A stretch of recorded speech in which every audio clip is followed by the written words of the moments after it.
OBS is starting up. Let's hope it does its thing. Good. Let's give it a wait for YouTube's. Well, it says it's good on my side. Good evening, everybody. Welcome to BeoTalk number 70 already. We ditched the 69 ABs and whatever. The B was enough.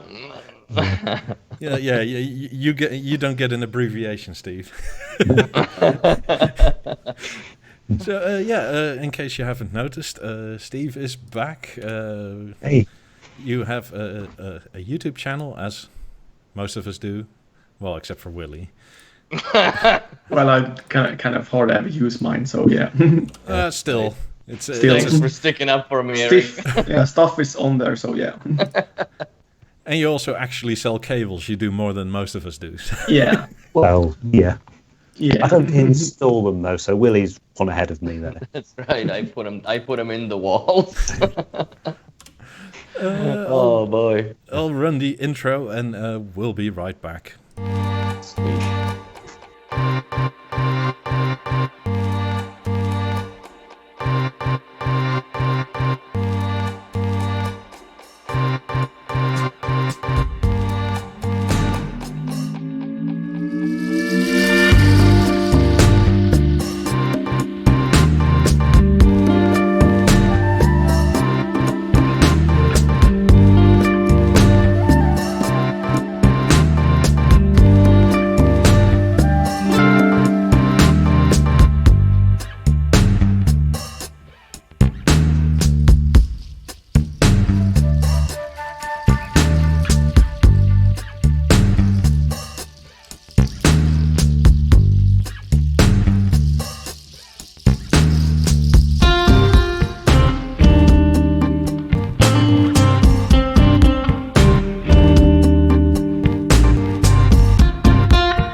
And we're back.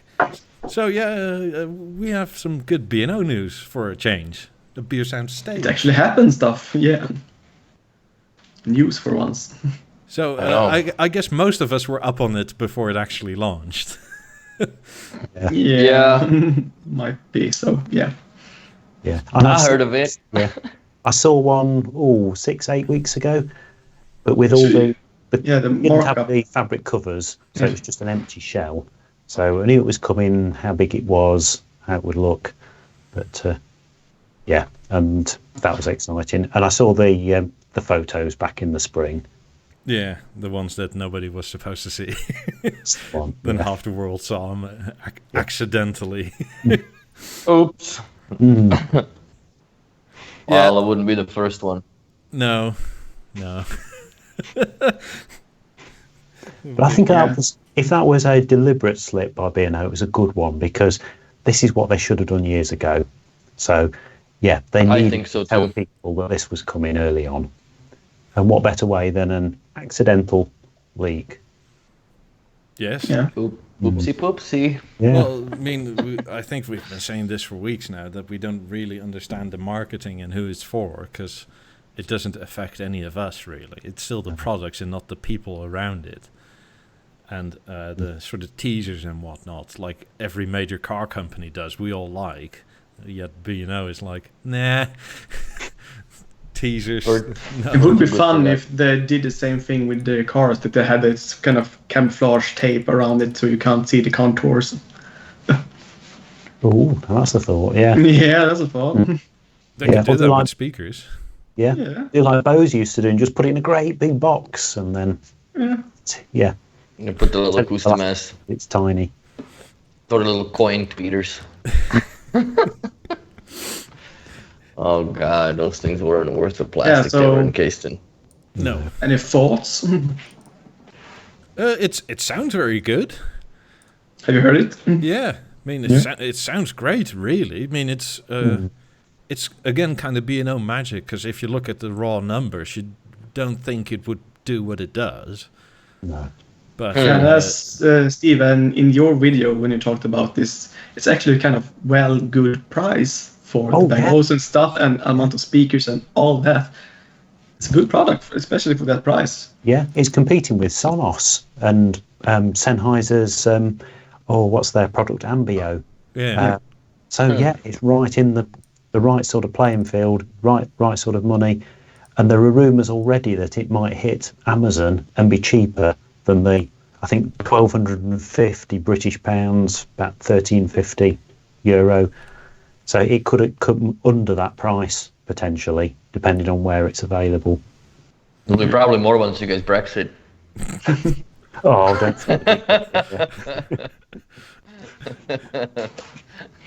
But those won't be the wood ones. No. I like the wood one a lot. No, you see, I like the aluminium. That aluminium and black, that's traditional Bang & Olufsen. Yeah, no, I can't argue that. Argue that. But the smoked oak, for some reason, it's just like it would be good. Very odd. I could even care less for it to be under a TV. I would just use it more or less like if I were to replace a shape with something more discreet and little unison looking, I would go with this as well. Because you could still utilize it as a stereo system, I take it. Oh, definitely, yeah. And it's fully multi-room, yeah. Yeah. No, but does it have the core built in it? More or less, yeah. Yeah, it's got sick. So yeah. Yeah, that's perfect then. I was thinking of like if I'm not placing it under a TV, just hang it in the hallway. Mm-hmm. Yeah. But it's got AirPlay 2, it's got Chromecast, shit. Got everything, 4.2. So it's very. I'm sure it kicks the BeoSound 35's behind very good. So I think that would be something that is definitely I would consider, even as a hallway speaker, let alone the fact. Especially it's cheaper. Yeah. Yeah. And you don't have a clock that you can't see. Yeah. Fucking dickheads. I hate that, man. They should have totally put the clock on that thing, like 3500. It's not that, like, is the display die quicker? Mm-hmm. I did notice burn-ins, though, in my Beo Remote 1. Like, you can see where, like, the most used pixels are. But, yeah, the aluminum looks good. I gotta give you that. It does look good. But I don't know, for some reason I'm so warming up to the wood nowadays. Yeah. But the interesting thing is people are already asking me, how am I going to add this into a big surround system? Yeah. So I've had that question as well. Yeah. Trouble is, said it supports Dolby Atmos. People are thinking, it's a multi-channel system. It's not, but it can just decode stereo out of Atmos or True HD. So you could hook it up as a line input to a pre-out on your receiver then. Yeah, and it would be great for that to replace, say, a Beolab 7.1 because it's about the same size but a bit slimmer. So it could sit there. Oh, but I'm sure. I think this is the reason why they don't make any or effort to make a smaller TV like a Horizon or something. I mean, people buy their own LG, Samsung TVs and they just make the soundbar for it, and you can get the screen that you want. That is smaller size than the 55 that's used in Eclipse and bigger than Harmony and all that. So, this would be acoustically superior to the 7.1 or 7.2, I'm sure. I don't know there because they've got a much deeper cabinet. But one of the things I've been talking to John at Manchester to see if we can do a comparison. Yeah. So, in fact, I don't know if you can see it in shot, but behind me is a room measurement mic, which I'm going to be using for some of the speaker tests. Yeah. I want to get it out to one of the stores and hear and record exactly how the stage sounds, so that hopefully then we can put something on YouTube and so people can say, listen on a good pair of headphones, this is what it sounds like. Yeah, because the Beolab 7 is really underrated.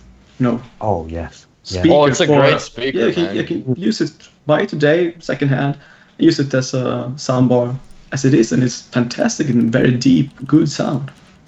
Oh yeah, and they're superb. People almost gave up on them when the old Beovision 7s were sort of done. But now they've got a resurgence. There are loads of them. They should still make those also. Kind of disappointed that they may stop making those. Especially the 7.4 was the Christian just said, Steve, not to steal your thunder, but the line-in solution will not end well. The processing time internally is 60 milliseconds plus network link delay, quite hard to compensate for. 20 milliseconds is about 20 meters. Well, on previous multi-room systems, it's been possible to dial out that delay. And if you can get it down to less than 30 or 40 milliseconds, it's not normally a problem for TV viewing. So 60, that will be noticeable, but I would hope it can be dialed down, because even with the core, you can reduce that down to a few milliseconds. Yeah, plus if you use a preamp, depending on your surround sound processor, it can probably also be set to something like 20 meters. That's right, yeah. So most of those could dial out that, or certainly enough of that delay to bring it to within user limits. Because 10 milliseconds you won't really notice. No. Even 20 is kind of hard to notice. Yeah. I mean, unless you're really eagle-eyed, but so we'll see. I mean, it's early days. It's not even officially out yet. You can't even buy one yet. Yeah, but as Christian said, this stage is meant to be for other TV and not compete with the vision and all that. Yeah, but people always invent uses, just like, with the 3500 and blah, blah, blah. They should not steal the thunder of the BeoVision or all that, so it should be a standalone product with the TV. So sure, but like the Beolab 7 was also kind of not meant as what we use it for now. Yeah. Really. Just a thought for Christian, actually, on the comments. Potentially, if you can send audio in on HDMI without that extra delay, then there's the answer there. You would just use an HDMI audio input device and send audio in there, because the processing there would have to be less than 50 milliseconds. Otherwise, people wouldn't buy it. There'd be a time lag against the TV picture. Yeah, very much up.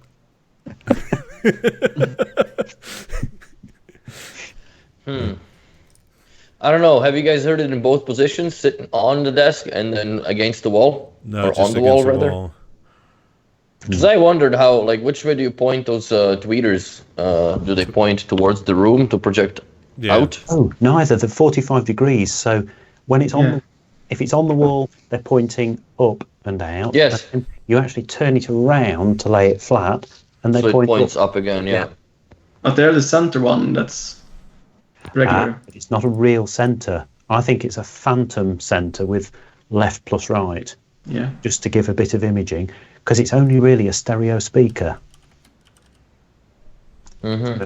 Again, maybe Christian can add some commentary. And there you see the speaker layout, or because when you look at the drivers, it's got 11 drivers. So you've got 2 left bass drivers, 2 right bass drivers, 2 left mids, 2 right mids, left and right tweeters, and all you've got for the middle is a tweeter. Yeah. Mm-hmm. So all it's doing is just locating the sound in the middle, like a phantom center channel. Yeah. Everything else is stereo. The thing is done so, regular speaking TV shows sounds better, so it doesn't have that super stereo sounding stage, or the question was, Christian. Yeah, the Christian is asking to repeat the question. The question is it actually stereo with the phantom center, or is it actually a center channel like a speaker 3 deal? That's what I'm wondering. Because it does utilize, I'm sure, some of the true image technologies that they have been using for. Well, you almost kind of have to, because it's not separated enough in the bass department. So more or less per channel, you would be sharing the bass drivers. Yeah. So. Well, bass is more or less omnidirectional, and that kind of a tightness, like you wouldn't really hear it as a stereo. It wouldn't be. Yeah, 3 speaker with Dolby up mixing, so that's what we've got. I still like it though. I don't care what it does have. It's something that is definitely distilled to minimum. I would wish for it to have a connectivity wirelessly for WiSA. I think that would be something cool that you could add you know, a pair of 17s or 18s to the back, or maybe even just a goofy subwoofer, right, to go with. But that would almost immediately kill all BeoVisions again. Yeah, but I could see B&O bringing out a bigger, upgraded version that is a proper AV receiver in one. Yeah. Yeah. With BeoSound Super Stage. Yeah, the concert stage or something like that. But, because the price is, you know, it's almost the same price as the BeoSound 2, and the amount of sound stage or sound is in this product, I think is... Well, BeoSound 2 has no stereo. No, and you can use this as the same thing as the BeoSound 2, because you still have to plug it in the wall, so it's kind of stationary music system, so... Yeah, so maybe an upgraded version of this, you can up the price and all that, and then maybe throw in stuff that you can make. Thinking of how they've recently done, I'm not surprised they do this first instead of like putting another product out there where people are like, Jesus, this is expensive. Because the price point is quite right, I think. Yeah. I mean, especially for the black and aluminium one. Yeah, I think that will be the popular one. Meaning yours is like €1,500, but if it's... I mean, so it's supposed to sort of compete with a Sonos Soundbar Plus sub. And I think it sort of matches that, if not beats it. And that's the same price. Only it's a lot sleeker and it looks a lot better in this case. Yeah. Marcel has a question. Is B&O targeting with Soundbar to B&O customers who or wants to compete with Sonos, for example? I think it's both. I think that's I think it's also a very good direct competition to all the Soundbar manufacturers. Well, B&O is obviously the last one to hop on that bandwagon. Not be able to make their own kind of cheaper TV with that sounds bar in it. So, I mean, people buy their own smaller LEDs, like 40-inch, and that BeO doesn't make anymore. So. Yeah, but Marcel, it's just 800 quid for a Sonos soundbar. Yeah, but it doesn't look like this. I'm sure that Sonos soundbar has it's supposed to be Sonos soundbar plus sub, and the sub is roughly the same price. Yeah, but Bose as well, this is right into their price territory. And that's been traditionally the market where maybe the older guys who would have had B&O in the 90s and now aren't refreshing it, they're probably going now are deaf. Yeah. They go with Bose. Yeah. Yeah, like Christian just said, it's also a great opportunity to get B&O sound out to customers that have Samsungs and Panasonics. Totally agree. I mean, if let's say you have a, I don't know, BV10 or something in your bedroom, but you want to upgrade, I mean, what do you buy? An Eclipse is kind of cumbersome and kind of weird to put on the wall. I mean, if you put this and a newer LG or Panasonic or whatever in your bedroom, you have something that sounds... This again? It's about 50 inches. Right. It's 110 centimeters, I think. Right, so yeah. That's not bad. Okay. It's almost the BeoSound or the BeoSound 9000 almost. Yes, it's about that size, Yeah. Just a fraction longer than a Beolab 7.1. Yeah. That would look cool with the 9000 above it. Yeah. Oh, now that's a thought. Yeah, we need somebody to Photoshop that together and see how that would look. Or put it above it, yeah. I think that would look hot, man. Why Photoshop? Just make Willie buy one. Fuck off. Just put it on the wall so I can put it in my foyer because I don't have sound there yet. I need something to welcome me while I take my shoes off for 15 horizontally seconds. Above or beneath the horizontal BeoSound 9000 would look amazing. Yeah, but come on, Willie, you would drive 13 hours to go and hear it, wouldn't you? And then drive back. I would drive it. I don't think I would buy it because I have nowhere to put it. Like, I literally had ran out of B&O places to... I'm stuffing shit to my friends' houses now, for God's sake. I feel I have the same problem. What are you doing today? Oh, I don't know. I want to pick up a BV740 on a floor stand or a table stand. Do as I do. Build a house. Yeah, well... Solution. Yeah. I have enough that I could afford one more extra room. Ish. Probably not two. With like that that I could put stuff in and have music still like all over the place. But that's without touching stuff in the storage. Which, yeah, it's too much sometimes. But what do you let go of, right? Like, what do I let go of? I'm not going to let go of the Avant. Like, I still, the TV is superb. And quite honestly, for the sound center channel with the 90s, it doesn't really make much difference. I have a 12-tile shape in the bedroom, which is definite overkill, so I can't hang that in there. And I have Lab 1s hooked up to a V132 in my office, so that's also a little bit of an overkill. So I don't know where I would put it. I would definitely put it, I would put it in the garage if I had one. Yeah, but I wonder how it would sound against the shape. Maybe not a 12-tile, but a smaller 4 speakers. It could well be a good match. So I have 4 tiles shape, 4 speaker tiles in my shape, right? So it would more or less, I think, equate to what this can output. But I'm not patching. Although I like the shape, I think I'd rather have a package like this because it's smaller. Yeah. I mean, I do like the sort of artisticness of the shape, don't get me wrong, but I mean, at least with this, you can have this. I don't know, you can hang it under a painting or something like that. It's more traditional. Yeah. See, I think you can use it really well with an old Beomaster, especially if you went for the smoked oak and then have it with a 1970s wooden cased Beomaster. It's a very retro look to it. Or the BeoCenter 9000 with the aluminium ones. Oh, yeah. That would look good. Yeah. Very space age, but current. Serious. Yeah. Especially if you Graham on the wall bracket and then the stage on the wall. Yes. Yeah, I like it a lot. Everyone just said the Sennheiser is good but awfully ugly. Very true. Okay, I have a question. Sennheiser makes.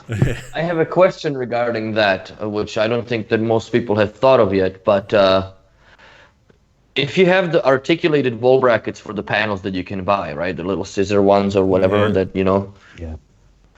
is there a way that you could attach that soundbar or affix it to the VESA mount in one way or the other so it can actually come out with the TV into the space? Brackets. So, STB brackets are looking at this. So I had a chat with Gavin. It weighs quite a lot, 8 kilos, kind of hefty. They're used to BeoVisions on brackets. Yeah. It's a freaking proper piano speaker, man. How much does a 7.1 weigh, for God's sakes? Like at least 10 kilos. Yeah, something like that. Like, you can work out with the fucking thing. Yeah, this is a couple 7.4s. Yeah. Always the funniest thing when I ask my buddies to help me move one of my stereos or Bang and Olufsen gear and speakers and all that. The only thing that is gonna weigh just a fraction of it, what it looks, and then they grab it and pick it up. I was like, what is inside this, dude? BeoCenter 9500 was a great example, with 14 kilos or something, and they was like Oh yeah, the 9000 is always a fun time, especially when you gotta disconnect the FM antenna from it when it's on the wall bracket. That thing is a biatch. I still have to put mine in, and I already looked, and I sort of have been putting it off. I despise it. You know how many times I just and I'm like, I will re-splice the son of a bastard once it's off the wall. I'm done battling it, because you either twist your shoulder off or you scratch the wall because you tilt it too far up and then starts digging into shit. Yeah. Okay, but horizontal? No, don't. No, don't do it like that. I think it was about 20 podcasts ago or something when they first launched this STB on the screen now, with the LG and the sort of B&O looking stand. Like, maybe they know something about a soundbar we don't. Well, I'm sure they're involved in much more, many more boardroom meetings than we are with B&O. So because they just have to there's already a core in here. I mean, this lower bracket has to be slightly different, and you can hang the BeoSound stage underneath whatever you want to put on the pedestal. Yeah, it's two. Is that a core, or is it what's it called? The transmitter one is on top, and then the BeoSound core is down below here. No, but to me that looks like the what's that goofy box? The S8 connection hub. Connection hub, yes. To me, that's what that looks like. Because then you can control. You might actually be right. Because that's discontinued now. The S8 one or the connection hub? Yeah, the connection hub. So they brought it back. Also? Yeah. Why? Because it's probably it doesn't sell, bro. Ask about that, and can't get them. That's so dumb. Yeah, it's so useful, and they will sell more speakers if they make those again. Well, fucking rights they would, man. You can reutilize all of your 7.1, 7.2, 7.6s, whatever. Yeah. Just like that, like. But then again, you know, good for you, because then you can make the connection cables for it, and that's the end of it. Yeah. So if the TV's got a headphone socket, it's nice and easy, but it's just awkward where it's only. Have you had but more and anybody more you yet don't with see that. Have you had anybody with just an LG panel and 90s saying, I have a headphone jack? Let's go to my 90s. God. I'm sure that will come, yeah. At some point you'll come across it. Where's my remote? But yeah, like, I mean, I'm pretty sure STB can adjust this bracket quite quickly, and then you have even a B&O looking thing with half of it is B&O on it. Okay, I have a question for Christian, if he's still with us. I hope so. And never that's leave regarding... us, Christian. Don't do it. And the question is regarding my new phone and the Nest. So if I go sign in with Google, and I'll go allow, then it comes with this goofy message to migrate my settings. And it says, more or less threatens that the gateway will stop working with it. So I'm wondering if I'm going to gain the app on the phone and lose my remote control, because that would absolutely fucking piss me off. Or how do you deal with that? Let's see, 705. So I was going to complain that we'd gone off B&O in less than half an hour, but no, it is still gateway and No. We dare not stray away from B&O. Or corporate overlords. So this is what I get as a message. I don't know if it's readable or legible. Yeah, it is. Google does not support works with Nest connections. When you migrate your account to Google, they will be disconnected. Okay. Yeah, and then connections, it says Beolab gateway right underneath it. So does that mean that I'm going to neuter my settings? Because like I have macros for all my presets, and I could care less if I have Nest control, because I could get around it by doing it through IFTTT and applets, right, or widgets, whatever, where I can just set it to something. So you get that's that's what is it, circling the drain right now? Thinking. Nest deprecated their API for all new users. Yay. So it'll fuck it up then. Yeah, just keep it as is and you'll be better off. Right on. So that's exact. I'm going to uninstall the goddamn app now. Because I'm not even gonna. Goodbye. That's right. I'm not risking that at all. And now I know that the IFTTT works in here, so I can just do it through that. Because it would really just choke me up if I just lost, like, because I use this more than I use my my phone per se to do, or I don't even touch. I honestly go look for the Beo Remote 1 before I go over there and just turn the fucking wheel. That's how stupid this is, because I like the interface on this. You just go cool to 24, 23, whatever, poof, it goes in. Yeah, Willie, how's the smell this week? Lauritz asked. Not bad. Actually, I speaking of last week's Surströmming deal, I did air it out within a few hours. Like when I came back from dinner, it was fine. Yeah, but you can still eat onions, right? No, the onions got the onions took the toll for me. I couldn't eat them for a few days after. I'm like, it's just the smell of them was like right back in it. Back, so, yeah, I smelled my speakers. They don't stink. Everything's good. I'm never doing it again though. That's for goddamn sure, because that was all. Isn't it true you have to do it once a year once you've started? That's right. Once a year, yes. I keep selling them, so. Oh man. Well, if you're gonna do it again, then I'm gonna do the orange one, because apparently that's the one that everybody throws up off of. Because the blue one. Is this a challenge? Yeah. Blue one wasn't as bad. But then again, I ate it the proper way, not like what a lot of people do. They just, stick a fork into this gross ass can and start eating it. And it's gross. Like, yeah, on its own, I've tried it on its own there as well, and it wasn't as bad, but definitely not something that I would take like a big freaking lumpy bite out of. That's, yeah. Then you're definitely tossing. There's no way you would not. Like, it's, but, Yeah, no, moving on. I didn't puke. I won my personal victory. So yeah, I don't, and even the compactor stopped smelling because we kind of whipped it. You can brag about it. Folded everything. So yeah, it definitely was something. But if you eat it properly, I don't think it's as bad as whatever people make it out to be on YouTube a lot. So there's that. I hope that satisfies that answer. Yeah. Now back to the B&O. One thing. It smell is like different layers of a little bit of that, a little bit of that, a little bit of that. So yeah, like a layered lasagna of death. I actually had a good question over the email from Les, and it's probably best directed at you because you have both of them in your house, Willie. And Les has an Eclipse and 50s up front, and was thinking about 18s as rears, but his other thought was as a shape as a rear.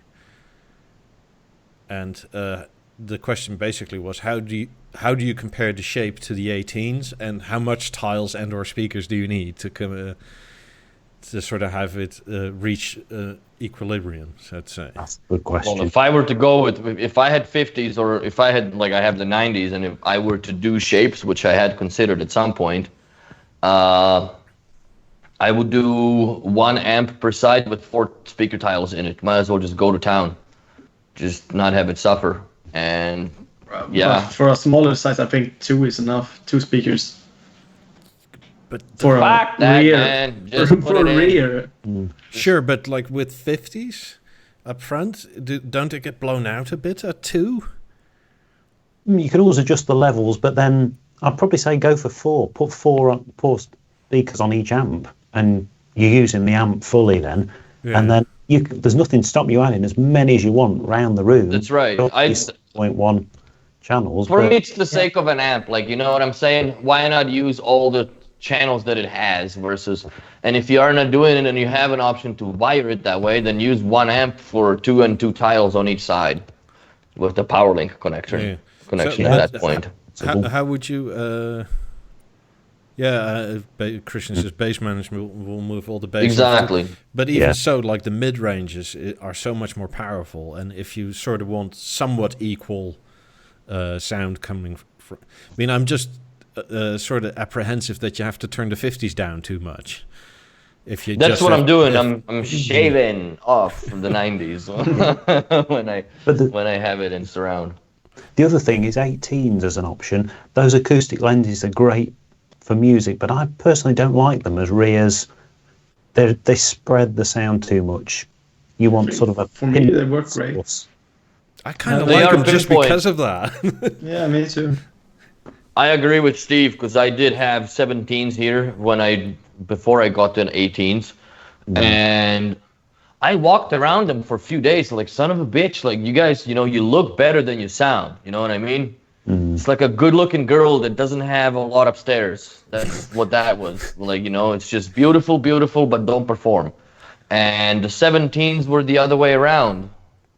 They were the fat chick that knew what to do, and it did it very well. So I liked them a lot. They were much more accurate and much more punchier. Where 18s, they don't have that impact. No. Definitely in the movies, and I listened to shit here at like McStupid volumes, and they there's both a reason why up. I would sell my 18s for rears and get 17s as rears now for the house. So, they both keep up though. They both keep up. I have no issues with them. The only thing that I have issue with is if I want to have a center back, because I sold off the 17 sec first of all, and second of all, even if I put the lap 4s in here, it's just a nuisance of putting speakers on the, my kitchen table type of thing, so I have that sound stage and whatever. So I figured I'm just going to put one center back, which is the 7.4. And we've talked about it a few podcasts ago, and I brought it back down again. I put it on the, put the receiver on the back of it, hooked it up here. The thing just turns on. It doesn't do anything, and I've watched different movies. The only one that I haven't thought of or just thought of is Abyss, because that one actually was, when Cameron made it, was mixed to left, right, and a center back as an actual surround.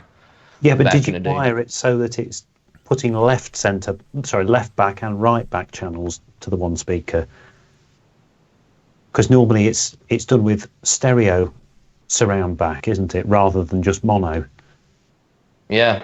Most movies. So yeah, you probably want to wire two. Well, I had 7.1 in the back here, and I had 7.1 as a left back and right back, right, because I have the 18s as a surrounds.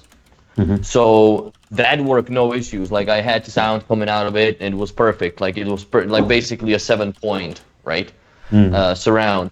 But if I do center as a avant, left and right for 90s, surround left and right for 18s, and then center back, which is a preset in the speaker grouping, for you can't. There's no sound that comes out of it. But since we are speaking about 17s and rears and all that, Michael, you bought something new, didn't you? And I did. Might it be 17s that you have bought for like rears and I know. I would never buy them for rears. That's why I have 18s. Yeah. So what's the purpose of your recent buy? Just have a box and sit it here so I can rest my feet on something. Oh, how convenient. That's right. I mean, I bought the big box for this. 5 meters. 3 meter power cord. 5. Yeah. 5. They are wireless. Well, they're 5 meter mains cables? Holy shit, man. Went to town. Well, it has to reach. They give you 5 meter mains cables and a 3 meter power link. Well, these will be wiser. Oh, yeah. I mean, they're still very, very pretty. Yeah. I like the silver. Yeah, me too. I mean, and I bought the black ones. So I had the black ones, but silver ones look good. Up there, and then also over here. Are you doing white end caps? Yep. Good man. That'll look sweet. Yep. And then I have 2... But I have to ask you, why did you buy the white ones? Are you going to do STB brackets, or are you going to do the B&O ones that the logos are upside down and shit? Well, fortunately... They came with original B&O ones, so unless I feel like buying some more brackets. I had to buy the STB brackets because I can't handle that. You can't have it upside down. No. You and me will be OCD. Our OCD, dude. Yeah, there's no fucking way. I'd have nightmares. Can't unsee it. OCD is healthy for you. You wake up in the throes. Oh, nice. Those are gonna get yellow as fuck when you smoke around them. I know. That's why I have another pair. Talk about they might melt with that kind of plastic. What is just a rumor? Sorry? The plastic covers that you just showed us. The purple hearts, that's his favorite color. Yeah. And Forge Iron Grey. Yeah. I like the Forge Iron Grey. Yeah. But Michael, why didn't you buy the white ones instead of the aluminium ones? Because you were kind of in between. Well, I like aluminium. And it sort of blends in enough since it's all white up there. Yeah, no. It'll take on the same color, but it's still interesting, in my opinion. I'm going to pour me the mojito that I was making earlier. Hold on. It was also availability, I guess. I mean, I didn't buy the new, so... Aluminium, as for my 18s in rear, they reflect the kind of environment because we have white walls and the white, so they kind of feel more white than they actually are. So, and blend in with the lighting and all that, so they're kind of camouflaged as they is. So, kind of good looking in rear speakers. Yeah. Also, I'll do some speaker comparisons versus 18s. Yeah. Excellent. Yeah. Well, I mean, I was looking also online. I mean, there's hardly any 17s just playing as is. No. And if there are online, then they're filmed with like a phone camera or something like that. Yeah. And it's not so much the camera that's bad; it's the microphone in your phone that's kind of terrible. I found the secret. I might have mentioned at the start. Let me just go guess it. So if you use a room calibration microphone, the sort of thing you use for setting up a professional AV system, they're perfect for speaker tests because the frequency response is absolutely dead level. So, yeah, I'm planning some more speaker tests as well with these. Every person is going to say that, honey, we need a special kind of microphone now. Yeah. Can I buy it? What connection does it have? Just a regular 3mm? No, it's XLR, but it has to have phantom power as well. Because if anything that's got a decent frequency response like that will be a condenser mic, so you'll have to have phantom power for it. So yeah, you'll probably want a little mixer or something like that to inject the sound. I have a decent mic for my camera, but I'm not sure if I mean, I don't have anything that supplies phantom power to XLR. I don't have anything with XLR inputs. So I think I'll just keep it with the same mic, and that also brings out differences enough, I feel. Because it is a stereo mic, so you also hear the stereo separation, and I mean, it's not something like that. So still not bad. But I mean, it'll be interesting, especially I think the biggest differences will be literally flipped. Like the 18s will be better with treble, and the 17s will be better with bass. But well, I found eventually 8000s against 3s, that was probably a similar sort of comparison. Acoustic lens on one, and the other one with a bit more emphasis on bass. They better come up with some kind of a replacement for the 17s now also, let alone the 3s to begin with, for the love of Christ. Yeah. Like, what are we doing here? I was looking at the 3s as well for a while, to put them like literally up there and then angle them down. But they are very, very hard to put because they only have one power link, so you can't basically change them. Kind of what stopped me in the end, all the wire mess. Yeah, you wiring can splice the 3s into are hard, it. Sure, you can splice. So from the TV to up here, which is closer to like the hallway, there's no real direct line then going all the way around there and up, which gets you to like a 30-meter power link cable. Yeah. It could have sent you.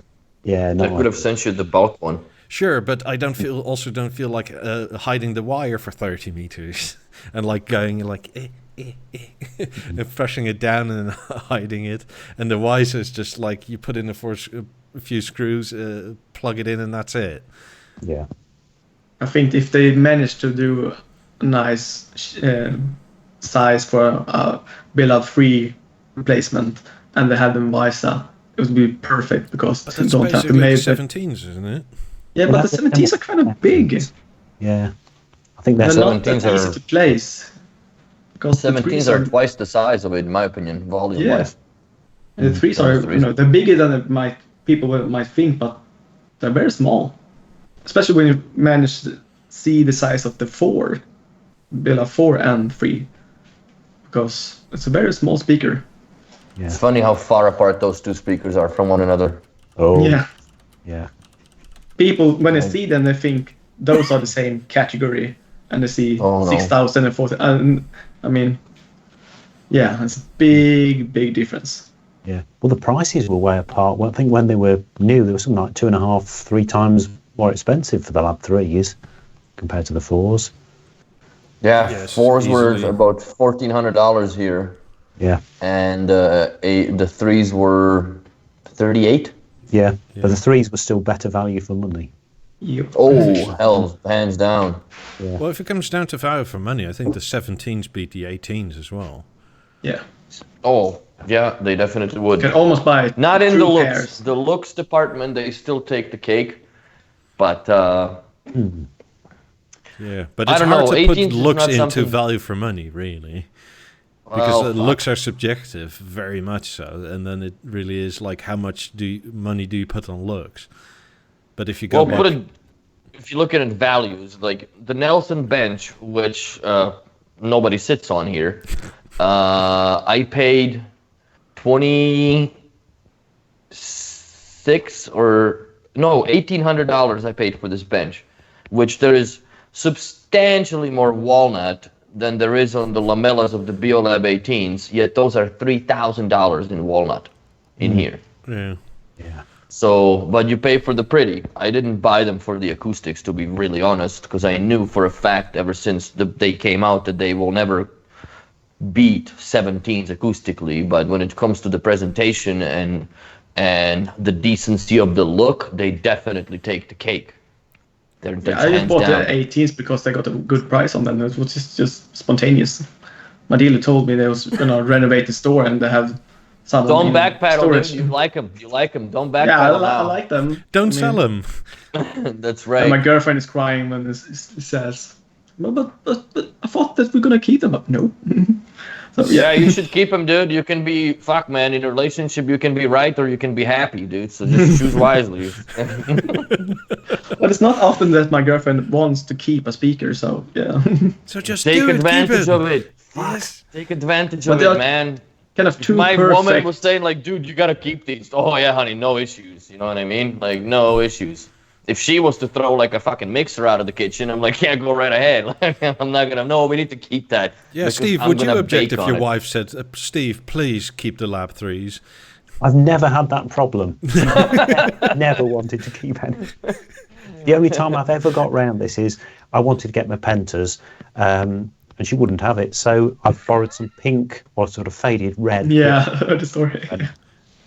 That's great. To those in the lounge, and that's it. She said, "I don't care what we have, anything, just not those." So, yeah, brilliant. Sometimes you gotta take a different angle. Yes.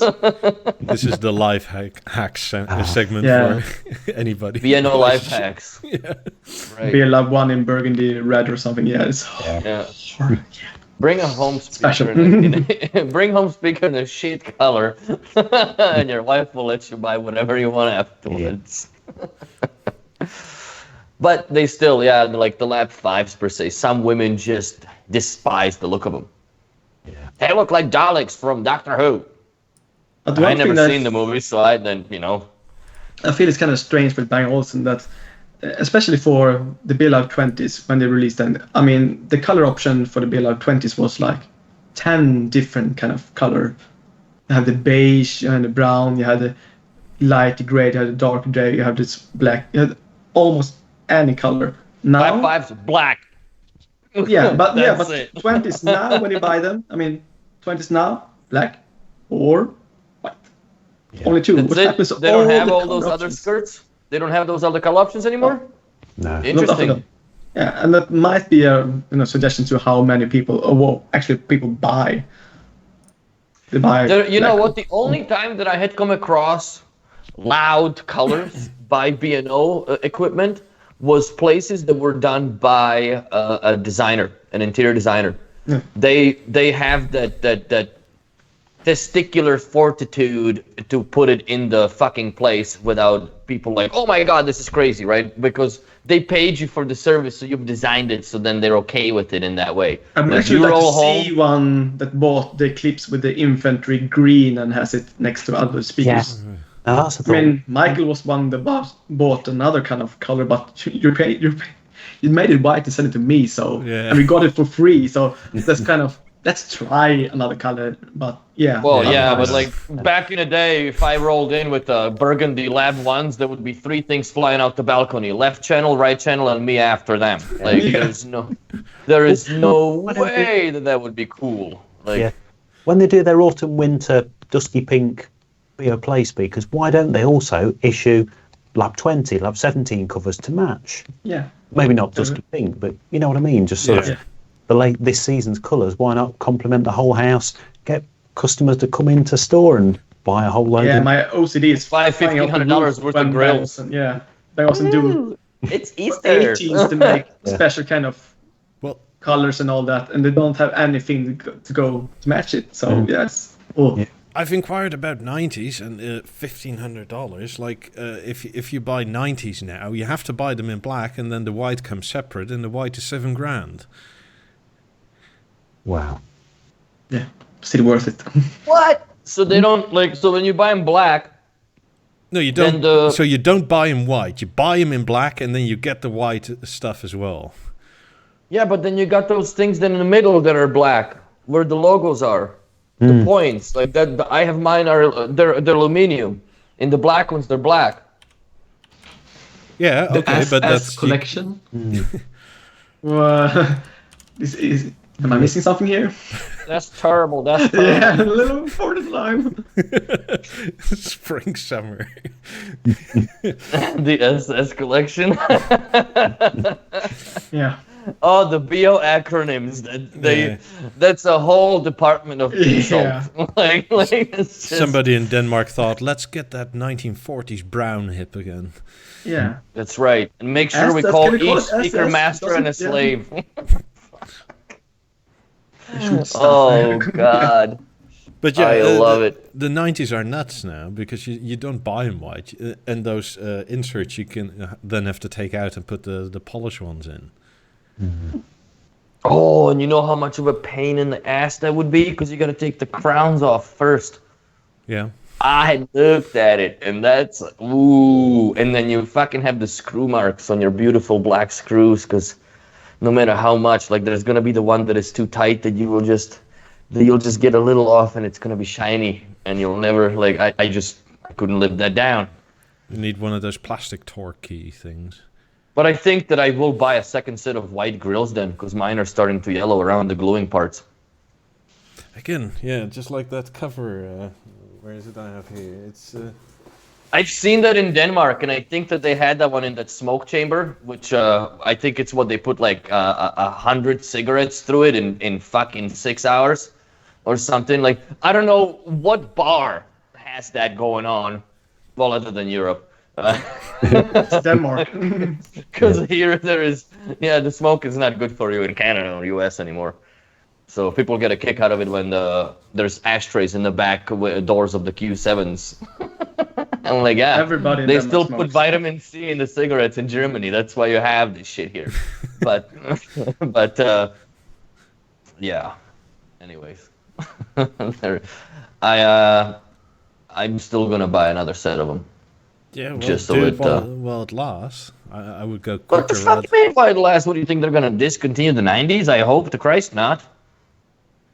Well, they've got to make limited edition to some extent, otherwise, yeah, they lose their proper Halo status. I think a lot of it is also made to order, but only if orders are up to X amount. Yeah. So it's not like if you order, let's say, white sales, that they'll just start to making them. They'll wait until there's another 5 people or whatever that also order them. Yeah. Yeah, I think they'll stop the 90s fairly soon. You think they'll stop the 90s? The 90s would look in very different materials at the bottom, for like carbon fiber, gold, or something. That maybe more for the richer people. Yeah, but gold. Oh. Yeah. I wanted to have the solid aluminum panels on the bottom. Yeah. Those would look sick. I would pay whatever for those. I would definitely want a set. Yeah.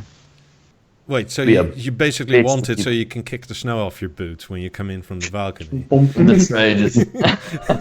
I don't like to wet my wood. That's what she said. That's right. So yeah, that would be looking good in polish, but I still want to do the walnut lamellas or panels if I can get them done somewhere here within the city, because I have the oak ones which I'll never use. They're too bright. Yeah, those are the standard ones, which I still don't like. They look sort of, to me, like a 1990s European floor. Yeah. Oak is pretty big in Canada now. Like they're putting oak floors everywhere. Yeah, but it's a specific type of light oak hue. It's a sort of like very cheap kind of. That's what I was gonna. It looks cheap. Yeah, it's a cheap oak. Yeah. I don't know. Looks like shit that you buy in. Is a cutting board in IKEA. That's what it looks like to me. Like I wish that they had a little more. Like it's $100,000 set of speakers, man. Like could you not have a little more graceful wood in it? I guess you could call it like something a little more exotic. I guess the word I'm looking for. They should have the same options as in the Eames chair, and the same to go with. Go with beech birch, walnut. Because that's the kind of furniture that you have. When they buy that's what they're really matching at the end of the day. Anyways, I don't give a shit for your backwoods Diagnosis speakers. Yeah, even the old Ace. Yeah, the old. They dress it up because it's this is oak that was just a few kilometers from the factory. I'm like, because it's cheap. You don't want to fucking research somewhere else, so you go in the grandpa's backyard. There's like, hey man, what are you doing with these logs? Nothing. Cool. Can we have them? We're gonna make some freaking Beolab 18 lamellas for this shit now. So like there should be little more options in my opinion. Yeah. And I understand that they had like maple and oak, which were, to a person that has no idea about the wood grains and stuff, they couldn't really even tell the difference, that it just looked like one was more darker stain to it. Like there was no real offset, right? The walnut, cool. Even then, still, I think the quality of control and the refinement should be much better on them. There shouldn't be imperfections. For $3,000 set of lamellas, they should be pristine. Pristine. The aluminium, they are perfect, aren't they? They knock it out of the park, man. There you can't even you can't see where the seam is on the goddamn things anymore, right? Like it's really, really done. Like even on I think that the Eclipse, in my opinion, showed off the best as far as what they can do with aluminum, especially those goofy end caps at the end. Yeah. Like they fit, like it's almost, it blows minds how perfect they are machined. I love the factory tour when you go around what used to be the case, you go around the aluminium section and there's the old guy there who's quality controlling. No, this speaker frame's got to be thrown away. It's full of mistakes. See that? What? You're wrong. That tiny pinpoint. Yep. No, can't see it, but...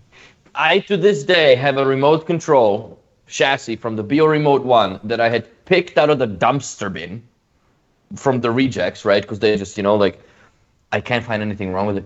Yeah. Well, I looked under the sunlight, and here we wonder why Bang & Olufsen is going down. And I'm just like, I can't find anything wrong with this. And essentially what there was a little discoloration in hewing, like throughout the line, like the line of it, right? So you can see there's a little bit of bluish mark. Because first you look at where is it dented, right? Because what else do you look at? Like you look at aluminium wrong and it's fucking scratched or dented. So I'm like, oh, and it's just a tiny little sliver of hewing discoloration. I'm like, wow. Well, they recycle it, Eric. They're not just gonna throw it out. No. There's a guy, at the behind the farm, and he's just digging a hole and burying all the remote rejects in the fucking. We're not gonna use it. There's a mass grave of Beo4s in the Danish forest. Just waiting for the new aluminium trees to grow. That's right. So there is the quality control is absolutely spectacular. But I almost feel like they should advertise that in a sense, because that also makes you know where your money goes. Yeah. Like they're literally obsessive about quality. I mean, it's one thing to say it, but it's a whole nother thing to show it. Yes. It's the thing with Rolls-Royce and all that. It's the same thing with by really good controlled, products. It's a quality control, yeah. But then again, we were talking about there's no choice of wood with B&O, but with Rolls-Royce, you specify anything. So if you want the pattern of stars on the day in the sky the day you were born, then they'll do that for you. Yeah. And it's only 100,000 quid. Done. Right? Like if you have money to pour at it, why not? Let's just drizzle it with cash. You sir have to ask for money or how much it is. Maybe it's not for the sir. Yeah. But these same people who buy a Rolls-Royce Phantom are probably some of the customers who are buying Lab 90s. Why not give them the same choice and say, yeah, fair enough, 100,000 Canadian. Yeah, I said it before in the show that Bang & Olufsen should have the same options when you manage car options online. Yeah, BMW individual, literally you have the standard, the premium, then you have the customization that you can buy whatever you want. Yeah. Well, Bentley, they'll let you send in a piece of fabric from clothing you want, and they'll match the car to it. Why can't B&O do that? Yeah, because it should be the same kind of brand for speakers and your home, so there should be the same kind of. I mean, granted, it shouldn't be with every product. It gets a bit nuts if you do that for 17s. But for the 50s, 90s, and that sort of stuff, why not? Yeah, I mean, charge for it, but they can charge for it, again. And they're a style company as well as a speaker company. Yeah, I agree. Yeah. And people that are buying the 50s, they're not buying it just for the acoustics, in my opinion. Also, they're buying it also for the look. Oh no, yeah. I mean, if I wanted just the acoustics, you end up with something like Bowers and Wilkins and an amp rack. But then I'm annoyed that I have that in my living room. Yeah, then half your living room is being heated by fucking amps. Yeah. Well, it still is. And it looks awful, right? Like, it's non-feminine friendly. I don't know, not that I've been around a lot of chicks, but none of them dig big amps and shit. Like, sitting around to stub your toe on. Kick a freaking Macintosh with the bare foot. See how you like that. 3 a.m, go and take a squirt. I'm gonna see stars. I'm gonna have a freaking Bentley headliner right there. Yeah, my girlfriend really appreciate when we went to regular like MBL and all these kind of other brands, and you see the kind of big how the speakers are. Too. Yeah, and the amount of the same kind of sound stage, and the amount of product that you need to have to stand the same as 5s. She was like appreciate that. So yeah, it's a really good speaker. Get some Martin Logans and tell her, they have to be at least a meter and a half off the wall into the room for them to work properly. Yeah. We're going to be hanging a meter and a half away from the ceiling. Apparently. Yeah. So, I don't get it, man. And they sell, which, good for you guys and whatever. Like, there's really no store here to buy Bang and Olufsen other than traveling to Vancouver. But, there's... What do you get? And people have no idea when they walk into a regular electronics store. No. That's what they're, here's the tower speakers that we have, and then here's the taller tower speakers that we have, and here's some bookshelves. I think a lot you need a receiver and blah, blah, blah, right? Like, that's just where it is. Or if you don't like that, then here's a Sonos bar and a sub if you want it to sound half decent and fuck off. Like, there is really no options in a consumer market and the industry that even B&O is competing in. There's not much that is designed to last and look good, even like to retain its relevancy 6-7 years down the road. Shit, BB8, BB9 still looks good nowadays, and it's a TV that is now almost 12 years old. Yeah, you can see the date on it because obviously. But at the same token, it's an architectural sculpture, in my opinion. Yeah, but whose fault is that? I would almost say that's mostly on B&O for confusing their marketing. Like, their marketing is so unclear as to what they want to be. Because they're marketing to the wrong crowd to begin with, in my opinion. Not only that, but they market themselves sort of as a speaker company, but it's also a tech company, and it's also a lifestyle company. Yeah. And it's also a design company, more so, because... I mean, most modern houses, what looks best? B&O. Like Bowers and Wilkins looks nice, but unless you can hide the amp rack somewhere else in a different room. Yeah, they're trying to do too many things, or gonna be. This and that and that. I even recently saw it in comments on my YouTube and whatnot. Like, people it almost sounds like they don't understand that B&O exclusively has active speakers now. Or that you can get better sound for way less, but do looks factor in at all? Generally, not in those sorts of comments. No, but that's the thing. We look even on B&O's own website, and all it is just some nice artful pictures of the hipsters with their Beoplay speakers. Yeah, there's nothing about the quality, about sound, about anything. They don't boot anything or boast the technology that goes into it. The amount of information that you are disseminated to upon when you actually go for the trainings, it's stunning. Yet none of that is ever published. It used to be a little bit. Back in the yesteryears of the Vision Clear technologies. They would. In the Beo magazine, they would issue on articles that would actually depict what the hell actually happens with this little goofy bubble on the top of your TV set. What does it do? And how often it does it? And nowadays, it's just, you got to dig hard, and you got to go to BeoWorld or somewhere to actually find out, what the wattage or whatever is of some products. That's why we're here. Yeah. To put back the information that B&O don't give. Like and subscribe for more knowledge. That's right. And I also feel that Bang Olufsen, especially with the Instagram, in the beginning when they had the Instagram, they used regular people's photos and regram them and reposted them and see this is how stuff looks. People live with it, actually. Yeah. It looks good. I mean, because people who buy Bang & Olufsen, have decent, very good styling homes, so it looks very good. But now they only use, as you said, the hipster kind of weird, kind of have the speakers on the head and all that. Excuse me, the fucking, I guess, millennial Addams Family shots that I have right now on the Instagram with those two whatevers and a little whatnot in the middle. People of humankind. Yeah. Like, what is that, man? Like, literally, what is that? And they're advertising headphones yet again. What about the 50s? What about the 18s? What about any other speakers that, like, shit that looks good? What about the Shape, which is, I think, the most understated product that they have? That the Beoplay kind of product sells more quantity, and the 17s may come close to the Shape, as in for minimal amount of marketing. Yeah, but the Shape, oh hell yeah, it's going to be the speaker that nobody buys, and in 5 years' time, when it's discontinued, everybody will suddenly get it and go, "Wow, yeah, like BeoSound 9000," and everyone will be saying, "Wow, yeah, where can we get it now? Why isn't it out there?"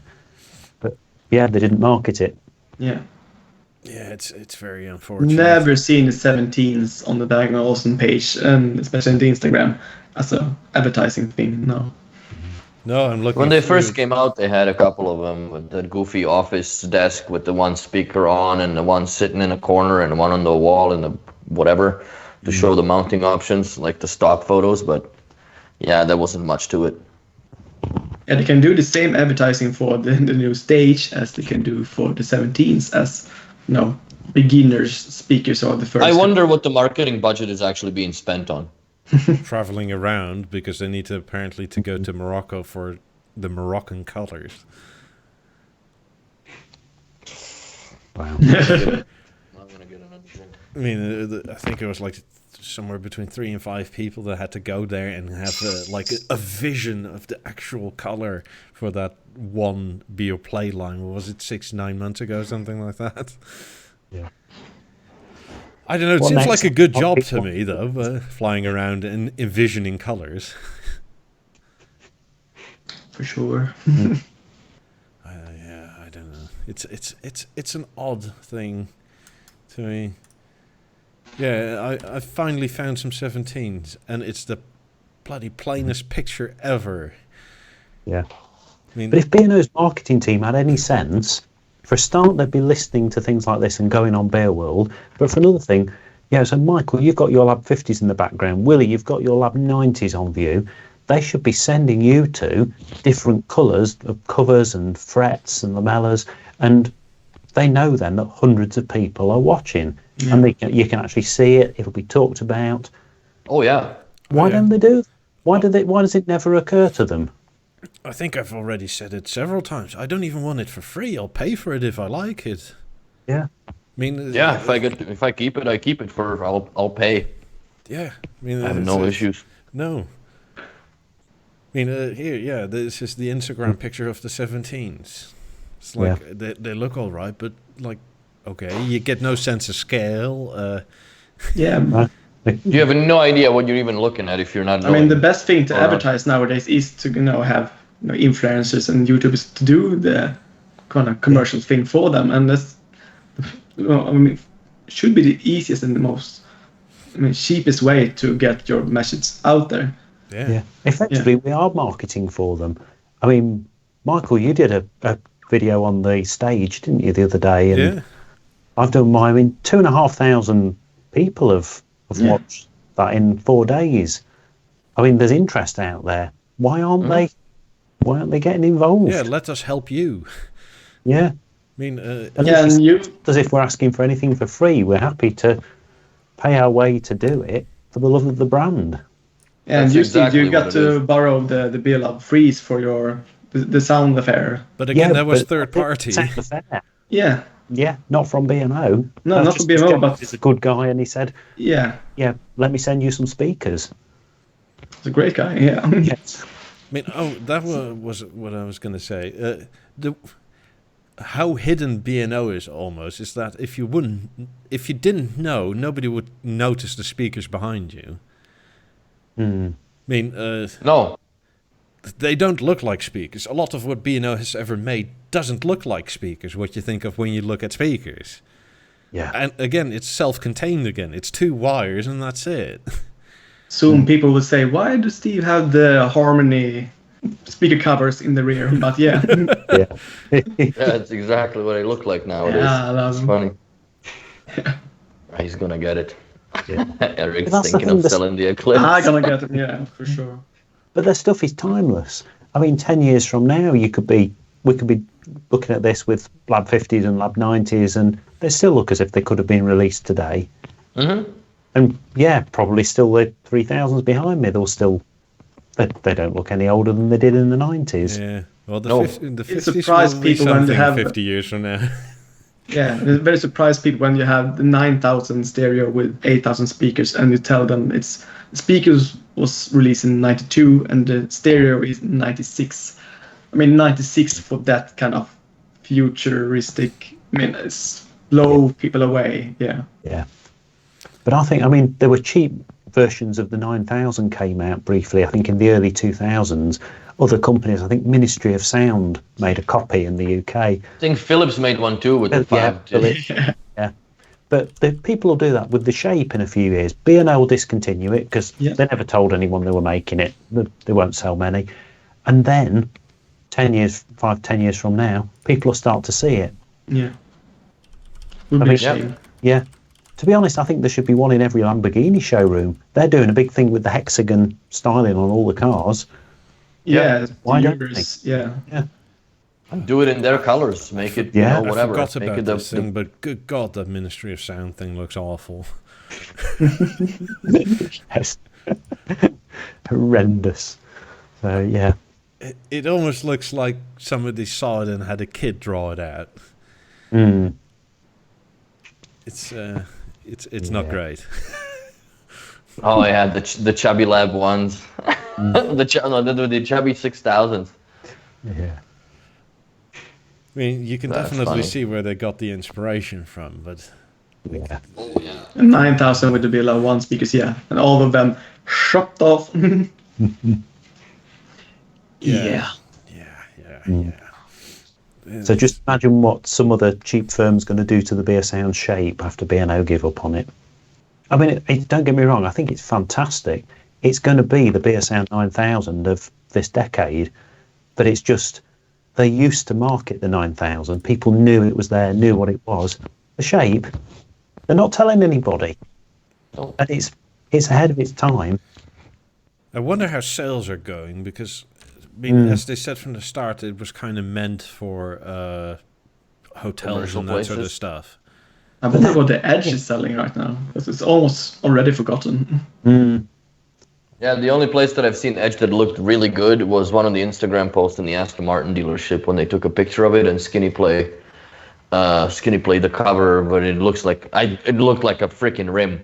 Yeah. From the Aston Martin. Oh, yes, that was an A9, wasn't it? Wilmslow. Yeah. No, that was an Edge. That was an Edge. They actually did the Edge. They set the Edge on the floor next to the actual wheel of the Aston Martin. So, yeah. That's the only picture that I really like. Not even that it looked good, but it made sense. Yeah. Like, that's a speaker that I would probably put in the garage. Standing freely on, not the toolbox. Speakers that Beo makes that fits in the garage somehow. I don't know. Not the marketing place for speakers to have.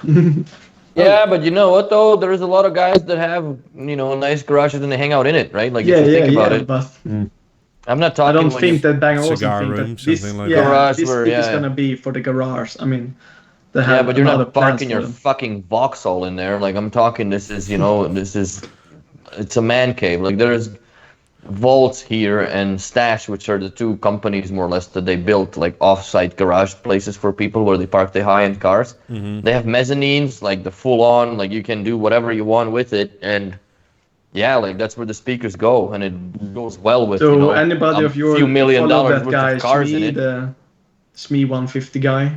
Oh yes, I suppose. Yeah, it was one video in I think it was Florida when he came with when he sported GT40 and GT and parked it, and it was kind of roof kind of garage for it. So yeah, people have very man cave-ish garage. But yeah, and I have some plans for my own garage, but yeah, not You my can put your Porsche 18s Boxster. there if you... But yeah, maybe. But I still have the 4000s, and yeah, I think. Wait, maybe so you're going to keep your 4000s over your 18s? Are you nuts? they are in gold, Michael. They're worth more. They're worth more. No, I like the. I think I like more the 4000 in gold. They look very and easier to place. Yeah, they do look special in gold. There's something about that, but yeah, it works. Old commercial, yeah, yeah, old commercial levels. Oh, by the way, another thing that's very is I'm getting a new Master 50. Oh yes, you mentioned. Yeah. Faulty. Yeah. So did they find out what was wrong with your old Master? No, not yet. They never do. But they found out that apparently there is something faulty, but not exactly what it is. So I'm getting a new one, and it's very You have the 50s for like 2 years now. Yeah, and they were 100% adamant that it could not have been anything with this pair because it was later in the line, yada yada yada, and it was already replaced, and so therefore it can't be wrong. And I said, well, that's bullshit. There we go. And no, I was just wrong, and it was something either in the Michael TV or anywhere in the house or whatever, and they went, and I went, yeah, And so yeah, something is wrong. They don't exactly know what, but Perfect. Bring all the new speakers to Michael's place and see if it works there. And the YouTube will stitch it back together. But if the data, so we're not blaming you, Michael. We're blaming YouTube. Yeah, I happily blame YouTube. It's working, isn't it? Yeah, it's going up and down. It should be good again. Yeah, trickling. We're not stuttering, y'all. No. Oh, BeoSound stage. Before I forget, could be about 6 weeks before we actually see them in flesh in the stores. Yeah. So not long. Which is not long. That's not long at all comparing to the promissory notes of the Harmony. Yeah. And that's the thing, to have it ready for Christmas, that's unheard of with B&O. Normally, you launch something in the autumn and then it arrives in February. I was surprised that Eclipse was kind of quick.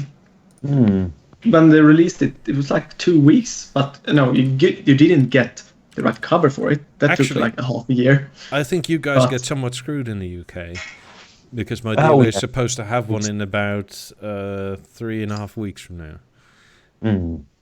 And I'll be going to see one, obviously. Where have they got it then? Continental Europe.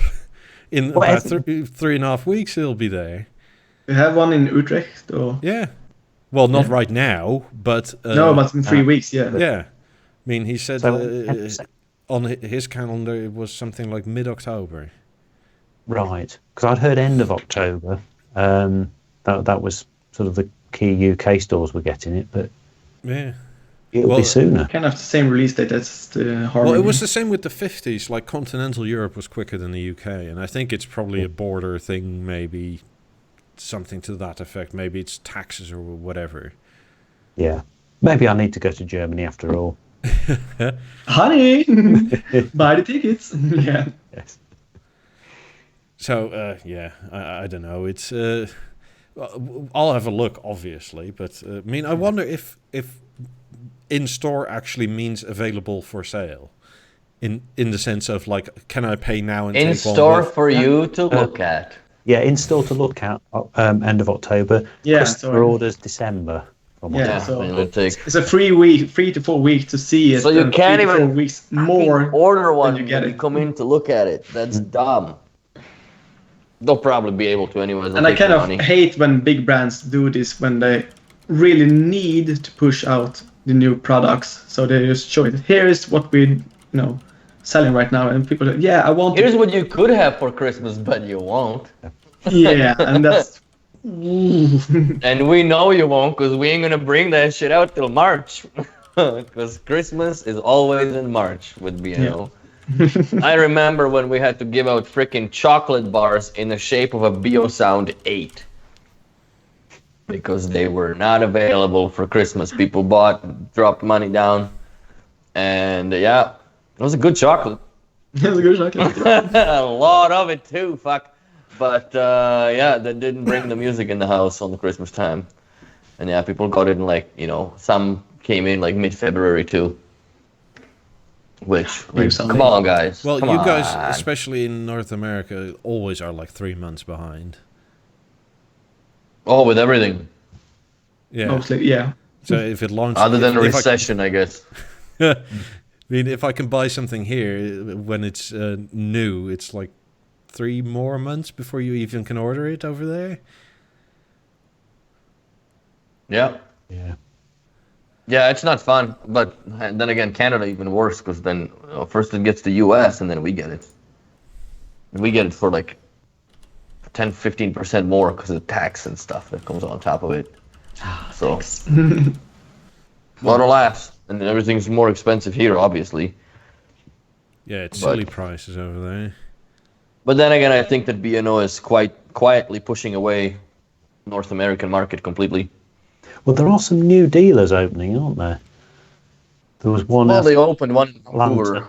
I have to say, I'm glad that we are not in an Asian market because they are getting stuff way too late and way too overpriced with tax and all that. Well, that's also partially why the yearly numbers were so terrible. Mm. Yeah.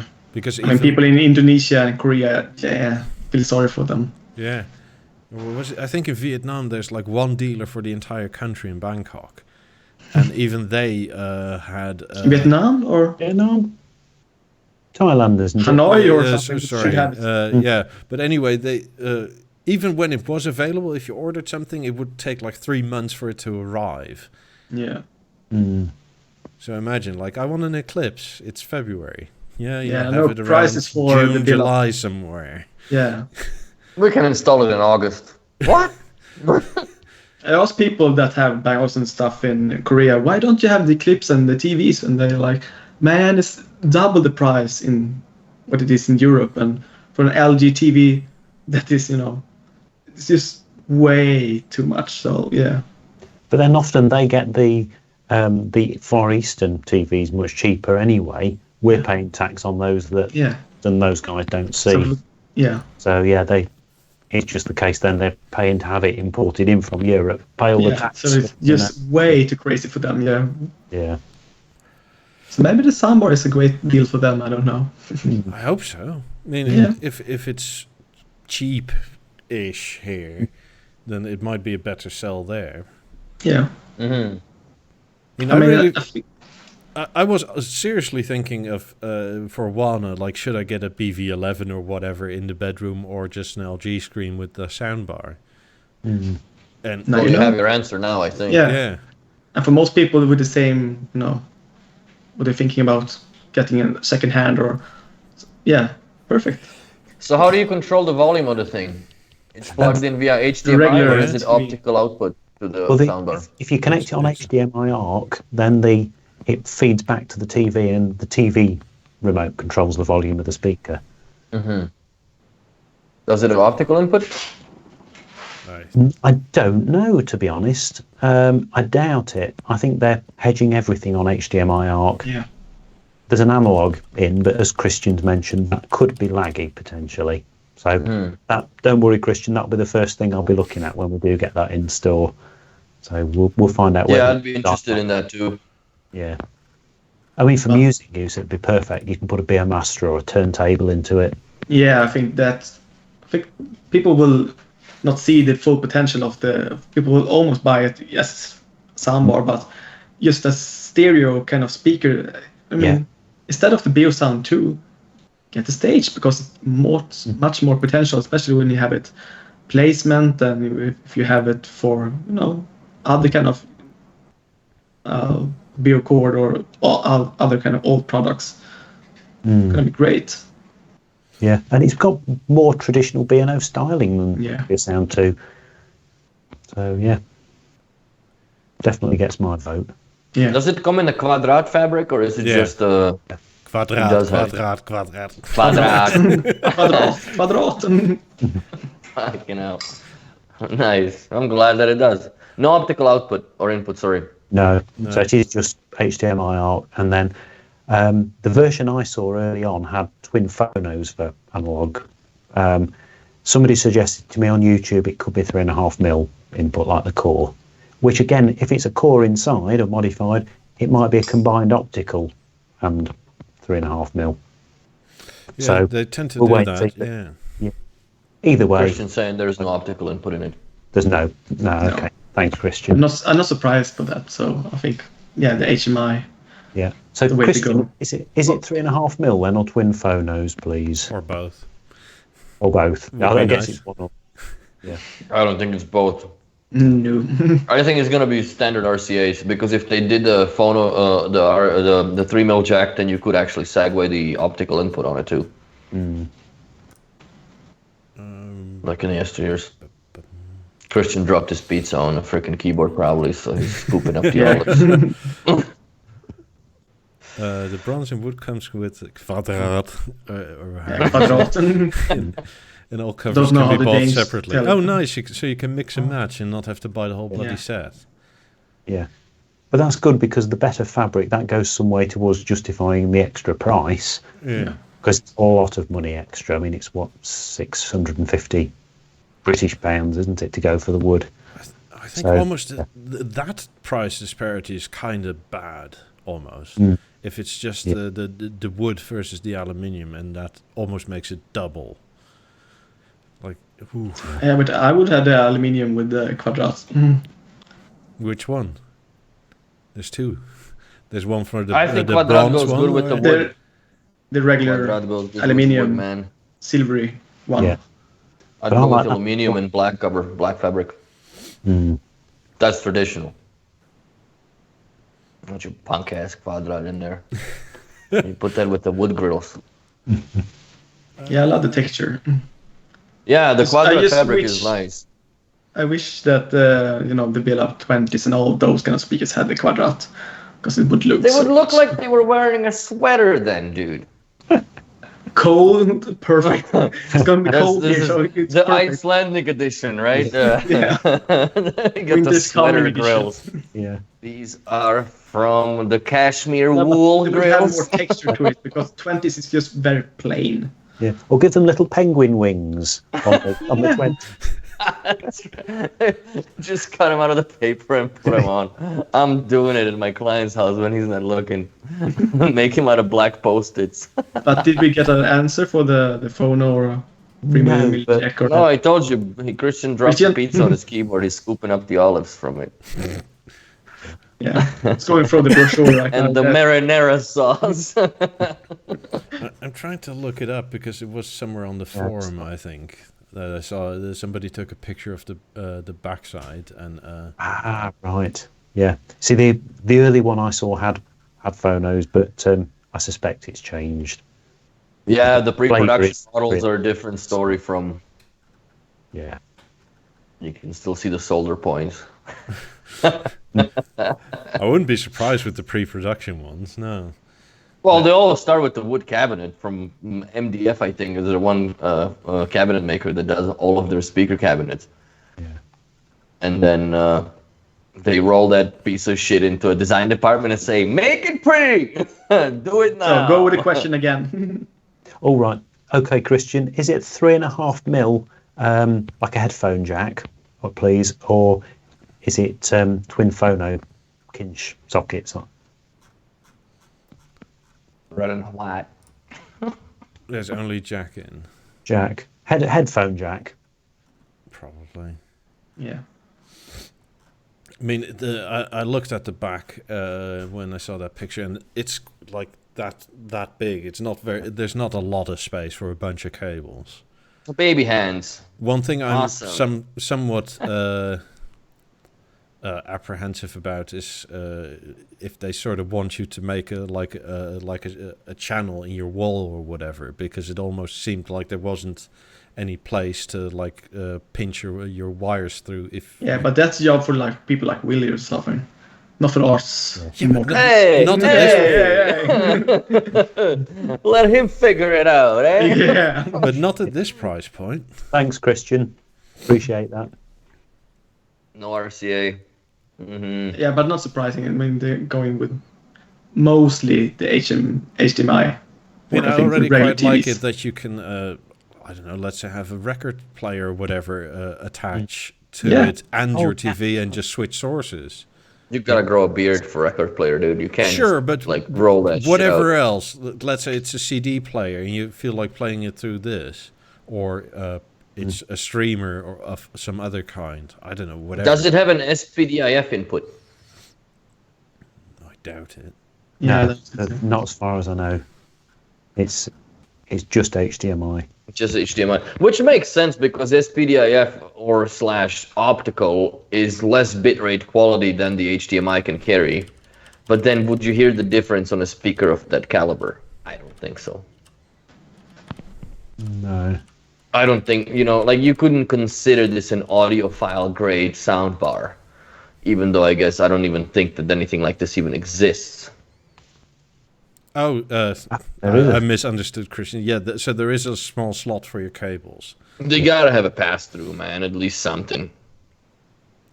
They don't go full David Lewis. Here, put the FM antenna connector in the fucked up spot in the 9000 and see how everybody else likes it. Mm-hmm. I don't listen to radio, so fuck off. I think it's mostly like you hang it once and you attach it once and then you're done. Yeah. Yeah, till the laser mechanism dies and a dickheads like me gotta come over there and yank it off the wall and curse up a storm. Problem, not the customer's problem. Like, you might want to go outside for a minute because I need to rip the shit out of it. Yeah. I have to cuss a little bit. Oh fuck! It's the same thing like when you are taking out a 3200 or any of the variants of the sliding doors and go back down. When you have to peel the glass doors off the, and just clank. It's like, oh my god, what did you do? Like that's how they come off, man. And like, look away. It's so dramatic. Or you pop the clutch off the glass on the 9000 so you can take their damned CDs out of it when you take it for service. I've had that happen a couple times. Yeah, a lot of laughs. Chris Ross, but the backside, what is he sending you a picture? I don't know. I want to see the booty. I want to see the BeoSound stage booty. See what it's got going on at the end. Connection.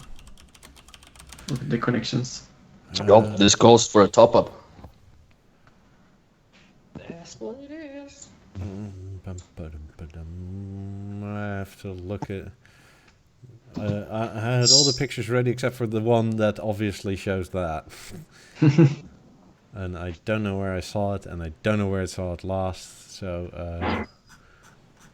So I've seen picture of it, but yeah. Yeah, I have seen it, but it's like, bloody hell. Oh, actually, if I Google for Google Images, your thumbnail comes up, Steve. Excellent, that's what we like. Yeah. I noticed my video comes up ahead of B&O's own video in some of the searches now. I was quite pleased with that. Yeah. Well, I think yours does as well, Michael. Oh, okay. That's awesome. Yeah. Yeah, I think as per usual, what I always tend to do is I have too long a video. I mean, yours is nice, concise, and compact, and here I come with 40 minutes. Well, B&O beat us both with 20 seconds. Yeah. I mean, well, half of the 20 seconds was just lights in wherever house they were. If you don't want to know something, you should have like Jeff Martin or something talk about the speaker for like 10 minutes or something, so you know everything that we have questions about now. So yeah. Almost like they have the special account, Bang and Olufsen account, that is meant for dealers and installers to have. Maybe those videos should also go out to customers to see what the actual product is and what it can offers. Yeah. I mean, there's the press section on the website, but it's just some extra photos. Yeah, it's kind of rubbish. Even with that, they've cheated this time. It's just a link to their Instagram account. for the stage. So bloody hell. Yeah. Well, it's one way to save money, I guess. If your staff are all in Morocco, then yeah, you need to do that. Yeah. Yeah, well, it is what it is. I for some reason can't find the bloody picture. Wouldn't the speaker same design as an Eclipse be better looking? For me, still looking like a B&O product. Good call, but it would be almost like a Beolab 12 laid on its side. And I wonder if it might lose that impact if it's not joined to the screen. So I suspect that might be why they didn't do it. Yeah, I think I agree with that. If you took that, and a lot of the size of the Eclipse is that section below the speaker bar. You've got the speaker and then the bit below. If you've got just the metallic middle section sat on its own on the wall, yeah, I don't think that could work as well. No, it would look like a BeoSound 35 that got pushed against the wall a little too far. But also the Eclipse was meant to be seen from behind as well. Yeah. It has a clean presentation because of the orbital or planetary stand, where this thing is meant to be sitting either on a desk or dresser drawer, whatever, or be slapped on the wall, you know. Because I'm seriously thinking about this. I've got a wooden cabinet with a BeoVision 8 sat on it, and I'd love to have the aluminium and black stage laid flat on the cabinet with a generic TV panel behind it. That would be great. Apparently, though, for the best performance, you're supposed to obviously hang it both flat on whatever, or at least have it upright. And there should be a 5 centimeter or more gap between the soundstage and the TV. Yeah. But I would almost want the old kind of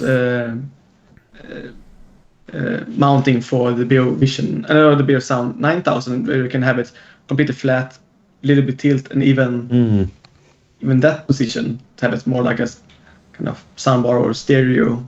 Yeah, but then you're almost taking it out of the realm of a TV speaker. Then it's more a speaker system on its own. Yeah. Which I guess it can do. It can do. I mean, it should but it's probably more an STB brackets kind of like we have a 45-degree pitch bracket or a flat stand, whatever you want to call it. But I don't think many people will use it as such. I would. Yeah, sure, but you're Swedish and you're the minority. I mean, you have that weird line, so... Yeah. Anything crooked looks good to you guys. Yeah. Which still drives me nuts to this day that the shape does look optically crooked and off level when you're looking at it from one side because of the way that the tiles are shaped. And is it just me, or do you notice, Willie, whenever you go in a B&O store, they don't line up the fabric seams on each tile? Oh, so, I can't look at that. No. John's done in Manchester, it's shocking. You've got some going that way, some going like that, some at the third angle. He wants to be controversial. Damn you to hell, John. Are you sure line it's that John shit or up, is it man. Jenny? Oh, it's probably Jenny, yeah. Jenny's fucking him over. Oh, no. Yeah, no, you gotta line up the quadrat. She knows it annoys her, so every time she walks by her.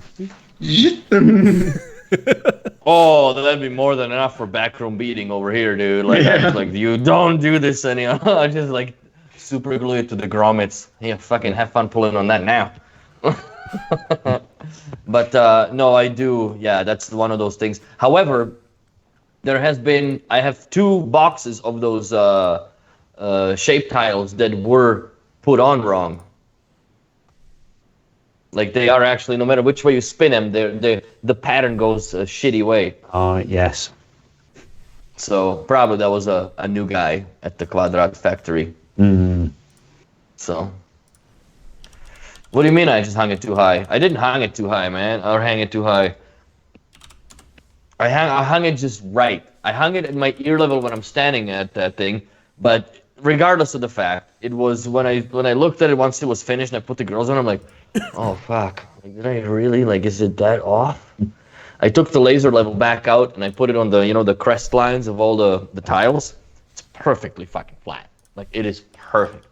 But when you look from one side to the other, Hey, we have. I put a TV up for a friend in an old barn and got it absolutely laser leveled, and it looked wrong.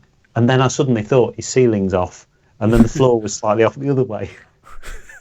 Yeah, because it does. Whatever you do, it gives you that it wants to meet somewhere far down the road.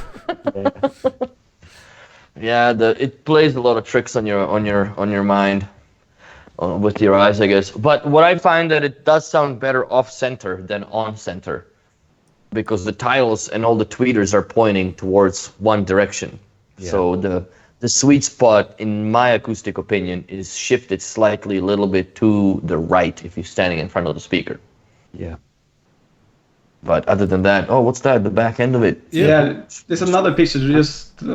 Oh wow! I think Thorsten Veller was taking the notes too seriously from David Lewis. Like, make sure there's no room for shit to plug in. Take the next one, Michael, if you have it. That's like. It's easy to see, I think. I think back in the day when they were doing that design, they only had like a computer template program would only have like the master-link connector with no going into it. It's like click. Oh yeah, that fits in here. That's fine. Am I going slouchy? You're going all robot, but that's right. I mean, I was like, oh god, it's not my internet, is it? Did I just tell a lie earlier? Somebody. But yeah, here we can see the connections. One thing I do wonder though is that there's a VLAN port for the TV. So is that like an internet pass-through, or is that like the sort of Ethernet cable that you see on the Eclipse as well for like the remote and stuff like that, or what's it used for? It could be an internet pass-through. A bigger picture of that, and we'll see what I can find. I think it's a micro switch of just one port switch. Or two-port switch, rather, one in and one out. Yeah, I don't think there'll be any actual communication through that. Yeah, because the Eclipse does have that. Yeah, like you have the HDMI going from the panel to down below, and then the Ethernet switch or cable thingy as well. Yeah. But you don't really need much more than what's in there at this point, if you think about it. No, oh no. You got network, you got analog line in. Yeah. Passed it for the TV, Bob's your uncle. What else do you need? Yeah. I mean, even if you don't have a ARC or ARC, then you use the line in and it's fine. Yeah. This is compatible to, I don't know, to TVs 15 years ago now. Yeah, but this is as long as it's not got that big audio lag that Christian mentioned, which we'll test for when that comes out. But yeah, the two connections, you've got normal Ethernet, but then you've got a VLAN link, the same as the Eclipse and Harmony, so that if you use it with an LG C9, it gives you integrated control with a Beo Remote 1. Yeah, it's used for the LG C9 for use with the Beo Remote 1. That's what Christian just said. So, well, I do like that you can use this thing with your C9 and your BeoSound stage. Yeah. That's a wicked idea. I mean, then you have like 95% of the full-on B&O experience. Yeah. You do, because the price of a second-hand BV1155, something like that. But BV1155 still looks better. It doesn't nowhere near come sound-wise to what this does. Nor screen-wise. If you have a LG C9, I mean, that's a gorgeous panel. Yeah, but it doesn't look as good as BV14 with the fucking wood lamellas when it's turned off. Get a quadrat cover. Fair enough. I wonder if it'll come out. Well, I guess they can come with the wood slats, because that would screw up the whole tweeter arrangement at the 45-degree angle. Unless you could turn it through 180 degrees, because in theory you'd... Actually, no, it wouldn't matter, because you'd just angle the lamellas, wouldn't you?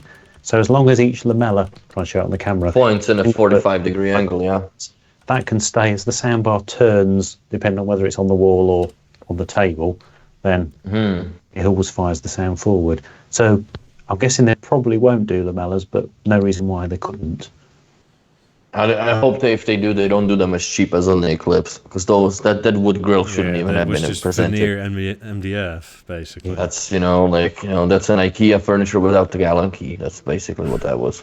I didn't like it one bit. I mean, it looked nice on pictures, but in real life, handling it was like, Wait, compared to the BV14's wood, like this is terrible. Yeah, that's a joke. I mean, I wish they did a bit more like what they did with the 14, because that was almost an instant classic. The wood panels, the literally sort of like torn wood that went side to side. That was great. It looked stellar. I don't think that I've ever seen any TV ever look this good, even from B&O, with the wood grilling on it. Yeah, I do like the harmony though. What they've done with the speakers there, nice. Yeah, for me that's the one. Yeah.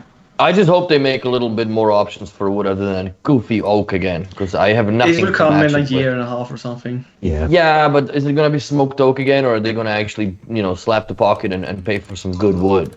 For God's sake. Smoked oak for sure. Not the $50 an hour wood.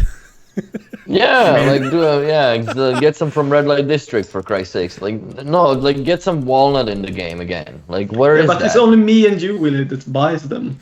That's the thing. Because we're on a podcast and we're publicly bitching. We're already 50% of the entire podcast. So, I think that there is a market for it. And quite honestly, I don't care. I paid $3,000 for these. I would pay. Canadian rupees, Yeah. That's right. I'll fucking pay for whatever. I just want the walnut wood. I want the look. I want the whole thing to tie together in the apartment. Me too. I was waiting for the moment to get the moment pisses me off still. Yeah. But no, for me, as much as it is a speaker, it is a part of a design element in the house.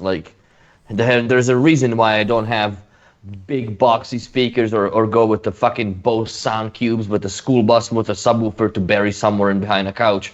I don't care for that. I have stuff that doesn't look like what it does. Period. And for the money that we're paying for it, I think that there should be more options. Like back in the day, you had 5 different color options for aluminium when it was BeoVision Force, that they came in. As I said, as in car customization app. Yeah. Yesterday, by the way, I saw Beolab ones in blue. That was such a weird sight. Yeah. Those I've seen them, and it's a lot of blue. I sort of like them. Do you have a picture of it? No, but what makes it extra weird is that the floor base is just a regular, normal aluminium color. Mm-hmm. On the sort of burgundy pink lab ones, that doesn't matter so much.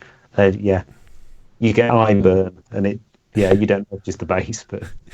Or the black ones too with the silver. That looks good actually, but the blue ones were very offsetting.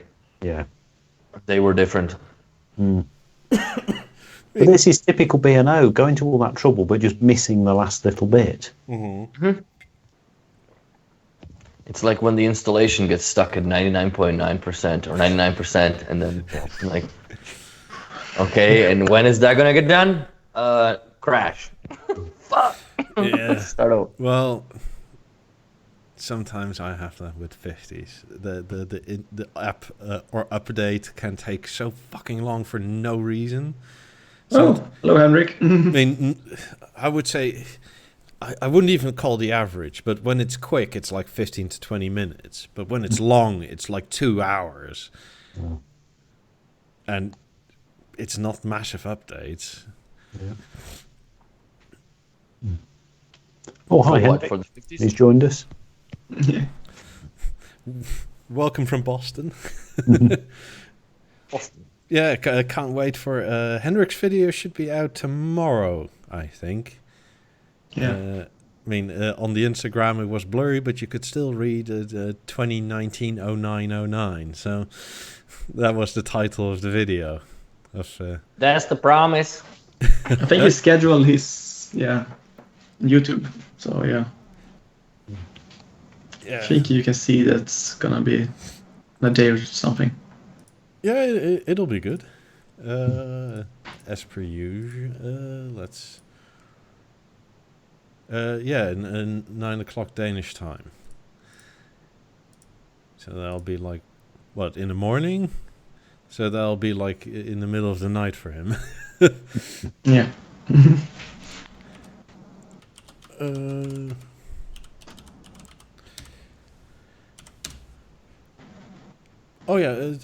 did I ask that yet, Steve? With the Lab 3s versus 8000s, did you noise normalize them? Like one was playing at 60 and the other one was playing at 60 dB as well? Oh, yes. Yeah, got a sound pressure level meter. So, yeah, they were playing at the same level. And I spent ages getting the mic position right. So I'd listen to them in the room, then mic them up, listen to them on the headphones, and make sure what I was getting back was exactly what I'd heard. So move the mic and it can completely change the sound. Which speaker did your ears or yourself prefer? The 8000s. Because you already owned them, or because I'm like Willie. 3s I think is better. Yeah, you see, I own 8000. There's no bias. I never really listened to them, so yeah. But now the 3s, they're great, but when you seriously listen, I think on their own they feel a bit fake. Sometimes the bass is there, and sometimes it just disappears. And I think it's this ABL cutting in and out. Yes. You can play the same piece of music 2 or 3 times, and it's just slightly different every time. It's probably heat management to a degree with a cabinet that small. Can be, yeah. Yeah, don't get me wrong, they're great. And yeah, I could listen to them happily for hours. But just when you're seriously trying to think, actually, what's the detail of this? What's it doing? Yeah, the 8000s just do the job. And the treble's not great, but the music sings. And the 3s, yeah, just ever so slightly. I just felt there wasn't quite that substance there behind them. But if you look at treble, do you prefer the acoustic lens treble or the 8000 treble? Yeah, the 3s, they are way ahead on the treble. So it's crisp, clear. Oh, they're crystal. Yeah. It's the same with the 18s and my 5s. I mean, the treble is better in the 18s than the other 5s. Yeah. Because it's newer speaker. Of course. And the tuning is different. Yeah. Yeah. But the 5s have got lumpy bass, and I wonder if that clouds them a bit. They're not quite as... Because you can even... Oh, they're not accurate as 90s or 5s or 50s are. There's no way. Because you can put the 50s into Beolab 5 mode, can't you? And it puts 6 dBs of boost on them, on the bass. Yeah, at least, yeah. I mean, it's not actually... I've been thinking about that. It's not actually Beolab. They're not meant to sort of mimic them, but more sort of resemble them. If that slight difference makes any sense. Like they're not supposed to sound like 5s exactly as bad, but it's almost like a caricature or an impersonation of.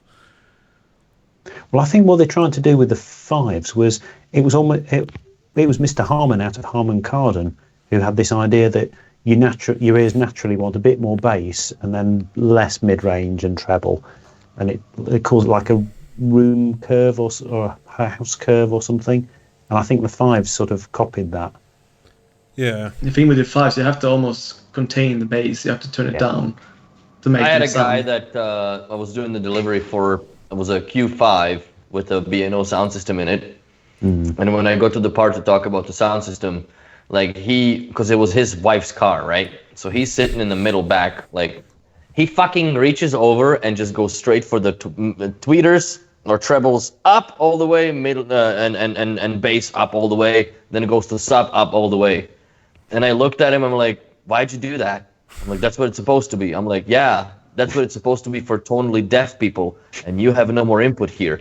And I put it back to where it was. I'm like, give this car a chance to present itself. Like, there's a reason why they spent hundreds of hours to tune this fucking thing, just so you can come in here and pour Bose fucking juice all over it, or Bose sauce it. Like, come on. And yeah, his wife was pissed off. She was like, no, it's not you driving it, blah, blah, let the man explain. I'm like, well, just like, come on. And it breaks my heart because a lot of people, like they would twist those freaking knobs till the O-rings come out. Like, why? You can just turn the volume up. That's easier. Yeah. Also, by the way, did you know that next year you'll get the RS6 Avant in Canada for the first time ever? Yeah, they've been talking about it, and I for the first time ever. I mean, it has B&O in it with the tweeters that come up from the dash and stuff. That's a $5,100 upgrade here usually, which isn't that much comparing. It will make you 13 hours to store like a 10 hour. Yeah. I bought my first Audi because of the B&O sound system in it. It was the first Audi car that I could afford, and I bought it because it had a B&O sound system in it. I could give two shits less. If the BMW was a street back in the day to have B&O in it, I would have bought it.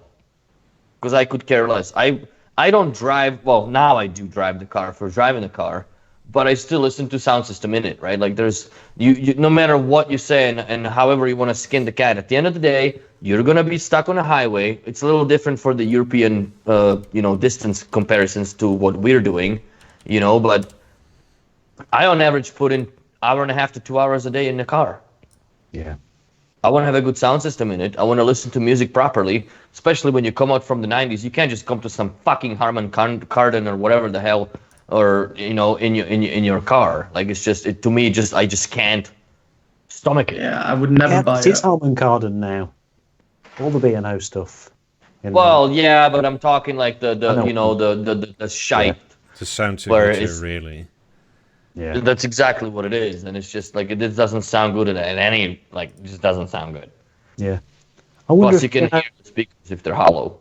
Yeah, do B&O still get involved in the real high-end automotive stuff like the Bentleys?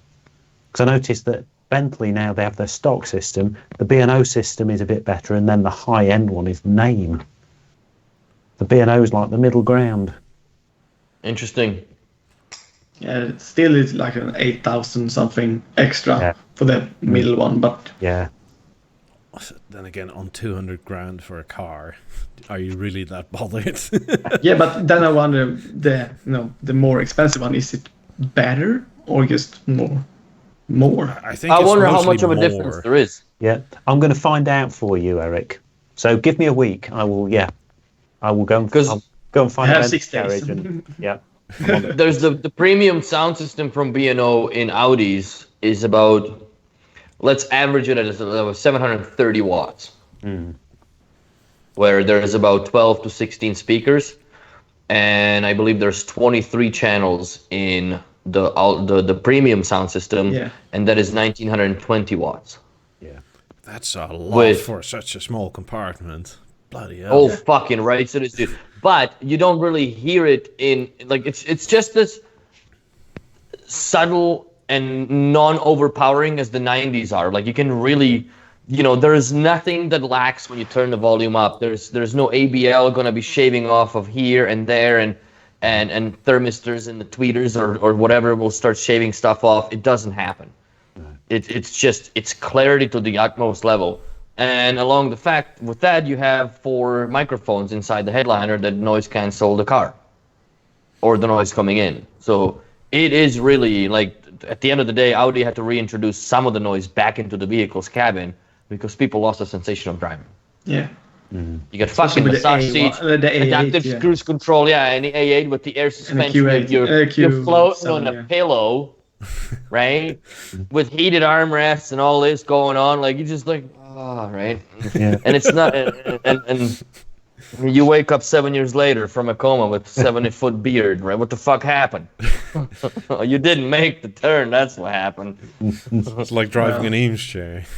That's basically what it is. Yeah, I'm not allowed old American cars. Yeah, they look hideous, but so comfy. Yeah. They were back in the day, with the couch seat at the front. Yeah, the record player under the dashboard. Yeah. Oh, that was awesome too. Yeah. 8 tracks. Still but yeah, the sound matters a lot to me in the vehicles. Yeah. Like it just me also, yeah. It has to perform. And whoa, no, you gotta listen to the fuck off with the engine, man. That's cool when you're driving within the city and you rev it and you come back to full stop, whatever, then you go again, blah, blah. You listen to that shit for 3.5, 4 hours at 3,500 RPMs through your potato muffler or gun, whatever, or the soup can fucking mufflers. That gets old at a constant. Quick, yeah. And I've been there, I've done that. I had friends that, put a cold air intake and, put the potato gun at the back of the car, and then you drive to Crowsnest Pass for 3.5 hours, and that droning noise, you're just holy fuck. Yeah, man, instead of, now instead of M&Ms, you're eating fucking Advil, because it's just you need to get rid of the headache. Yeah, it sucked. But they're like, oh man, I love the sound of the engine. But yeah, they don't talk about that once you get to the other side of that trip. And they're like, yeah, man, how's the engine now? It's like, oh man, fuck. Like, it sucks. That's what I like about the Audis. And I, like, even now, putting a chip in the car and put 300 horses out of it, it's fun to drive. But I also appreciate the fact that I don't have big pipes and baffles and shit, and I don't have to listen to the engine. I don't care for the engine, quite honestly. I don't care if the cars were electric at this point, like completely, that's all there is, that it's just quiet. Turns out, by the way, a lot of the sound engineers from Bang and Olufsen work for Tesla. Do they? Yeah, because I saw this on Twitter the other day, that Tesla said basically like, thank you B&O for having great sound engineers, and B&O replied, we're glad you like our guys. I was so surprised that the new Porsche Taycan electric car has an option that you need or pay for to have sound increase in an electric car, so it sounds more dynamic in. Well, how else would it be the turbo? Yeah. So your stereo goes every so often. Fuck. When you have a dog, you can buy him nudicles. That's right. When you neuter a dog, you can buy him nudicles, which are silicone balls. So he wakes up and his crotch hurts, but they're still there. It's the same thing for the e-tron. They'll just put another speaker on it and just like, oh, this sounds awesome. No, it don't, dude. Yeah. But I'm with you, William. Why do we have motor engines noise? That's just annoying. Make them completely dead silent and have more. We do acoustic. You know what I don't like in Audis? That they put the goofy sound actor, as they call it, which is a goofy speaker between the engine bay and the firewall that reintroduces the engine noise back in the cabin. I Why? Unplugged mine. It's much well, quieter. Yeah, you can now disable it. Yeah, it definitely is. But why would you do that? But that's, I wonder, like, at the end of the day, I understand that there is a noise requirement for the e-trons because you can't hear the thing. Like, it's just weird how it just creeps up on you and just turn around. Holy fuck, there's a car. Like, you have no idea that that's coming in. But the same token, I appreciate that because you can sit there, there's no going on, and you can listen to the music in the utmost serenity. Like, that's what I like. I don't care for the engine sound. The better the music, the quieter the sound is, the more critical listening I can do in the car, and the better off I am. So, in contrary to popular belief, Willie likes it quiet. That's why other than the music itself, then it's the 90s, and yeah. I just have to say, guys, I was going to say on that note, I'll call it. So, because Steve, thanks very much for your time. Thank you. It's been great to join you again. Yeah. Let's just remember your home lesson now to check out Bentleys and all that. Yes, I'll be back to that. Yeah. Yeah, I'm quite curious actually what they would turn out like. What the difference is really between the name and the B&O in those cars. Yeah. Other than the money, like screw the money aside. Like it's just as critical listening would be what it is. And is it better to listen to it as a driver or the backseat passenger? Because that's also a question for those. This is a lot for me to sort out. I've got a friend who runs a Bentley showroom, so I'm serious. I'm going to have a look at this. But I would ask that because it's also like those cars are more or less designed. Well, I guess the newer generations are designed towards the driver more or less than the back-end passenger or backseat passengers. But I think like the Flying Spurs and the Mulsannes are more for the backseat.